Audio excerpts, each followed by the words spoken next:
Good morning, friends. How are you today? Ready for writing task? ગઈકાલની instruction યાદ છે ને? આપણે વાત થઈ હતી કે તમે આજે નોટબુક અને પેન ઓર પેન્સિલ લઈને આવવાના છો. તો તૈયાર તમારા શસ્ત્ર સાથે? એ પહેલા આપણે લખવા વિશે થોડુંક જોઈ લઈએ અને એ જોતા જોતા લખતા પણ જઈશું. અને ગઈકાલે જે શીખ્યા હતા રીડિંગ ટાસ્ક દરમિયાન, recall that. હા, એ બધું આજે કામ લાગશે. Let's see the first slide. What does your mother do? Cooks food, washes the clothes,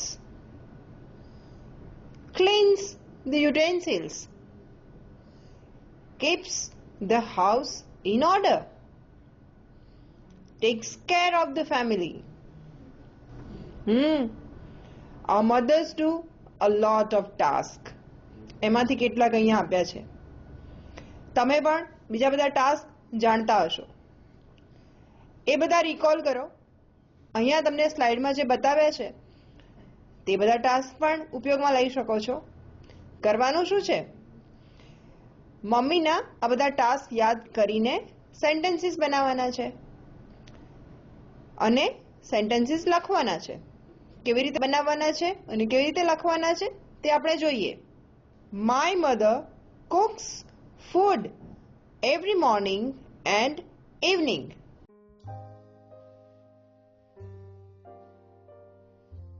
આપણે આગળની સ્લાઇડમાં જોયું હતું ને, What does your mother do? Cooks food.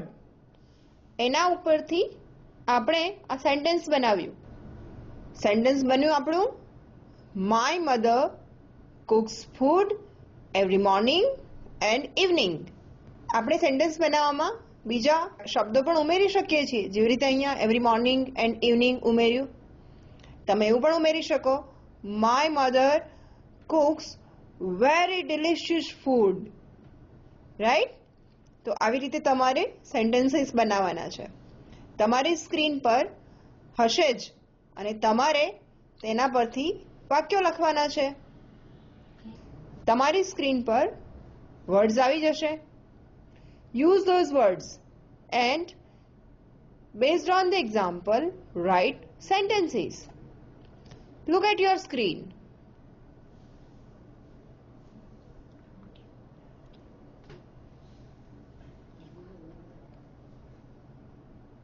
My mother cooks food. My mother washes the clothes. My mother cleans the utensils. My mother keeps the house in order. My mother takes care of the family. આ પ્રમાણે તમે વાક્યો બનાવી શકો. Your time starts now.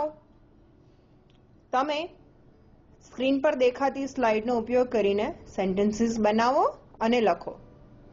એકબીજા સાથે વાતચીત કરી શકો છો.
ઘર કઈ એકલા મમ્મીથી થોડું ચાલે, બધાની હેલ્પ રહેતી હશે ને.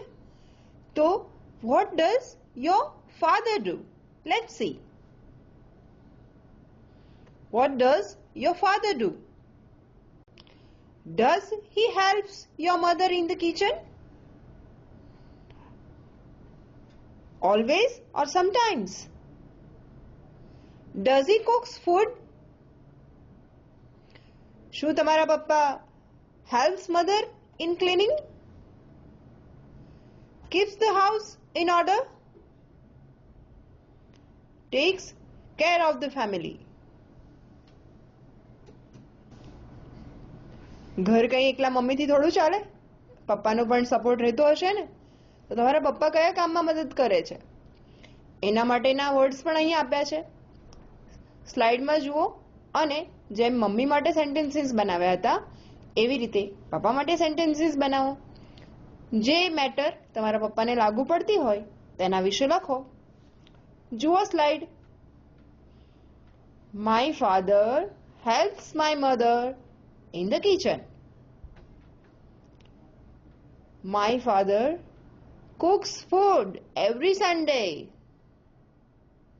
My father helps my mother in cleaning always. તમે આવી રીતે પણ લખી શકો. My father always helps my mother in cleaning. My father keeps the house in order. And my father takes care of the family. તો હવે તમારા father વિશે સેન્ટેન્સીસ લખો. સ્લાઇડ જુઓ. તમારે જરૂરી શબ્દો તો સ્લાઇડ ઉપર છે જ. લખો sentences. Here is your time.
આપણે આગળ કહ્યું કે ઘર એકલા મમ્મીથી થોડું ચાલે, તમારું પણ યોગદાન હશે જ ને. તમે પણ કેટલો બધો ટેકો કરતા હશો, હે ને? તો આમાંથી તમે શું કરો છો એ વાંચી લઈએ અને ફરી અગાઉની જેમ એક્ઝામ્પલ પ્રમાણે એના ઉપરથી સેન્ટેન્સીસ બનાવીશું. Let's read. What do you do at home?